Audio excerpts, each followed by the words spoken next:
We tend to assume media bias is a product of reporters feeding us outright lies. But the most effective manipulation requires zero fabricated facts. It relies entirely on meticulous framing. On March 11, 2003, two American U-2 surveillance planes were operating over Iraq when Iraqi fighter jets approached their airspace. Look how the New York Times reported it. Iraq forces suspension of U.S. surveillance flights. They wrote Iraqi jets threatened the planes, forcing them to abort. Compare that to USA Today's coverage. UN withdraws U-2 planes. Here, the planes withdrew after Baghdad simply complained. Both stories are mathematically factual. Neither publisher published fake news.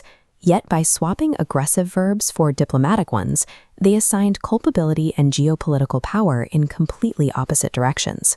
The most dangerous form of bias is this invisible architecture, a series of silent editorial choices that dictate your emotional response without you even noticing.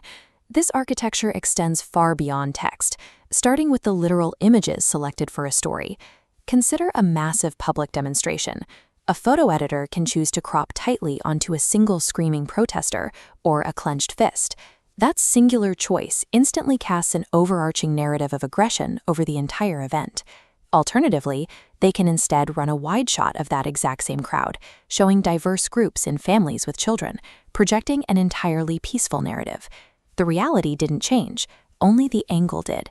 This selective framing also happens architecturally through bias by placement on digital homepages.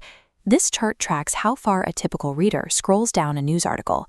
Notice the steep drop-off. By burying an opposing viewpoint at the very bottom of the page, an editor completely neutralizes its impact.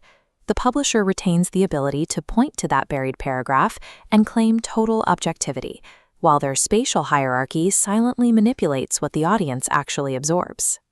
Editors regularly use this invisible framework to escalate mundane administrative tasks into intense national controversies.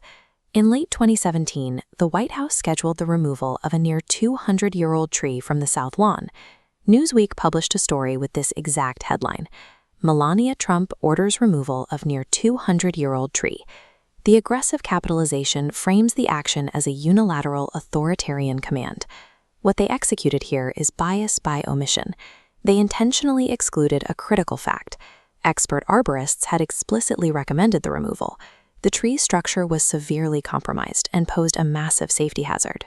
Without that vital context, the headline remains technically accurate but functionally deceptive.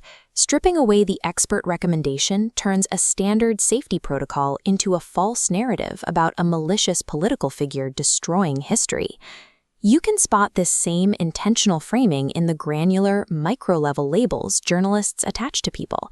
Calling a subject an ex-con instantly revokes public empathy, but describing them as someone who served time 20 years ago for a minor offense actively restores that empathy. The same logic dictates crowd mechanics.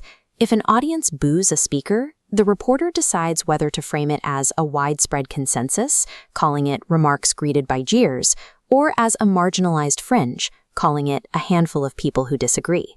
Every adjective chosen and every crowd estimate published is a deliberate dial the editor turns to scale the perceived legitimacy of a group. This animation illustrates how information reaches you. News is a selective reconstruction, passing through editorial filters. Often, framing is locked in through source control before a journalist drafts a sentence.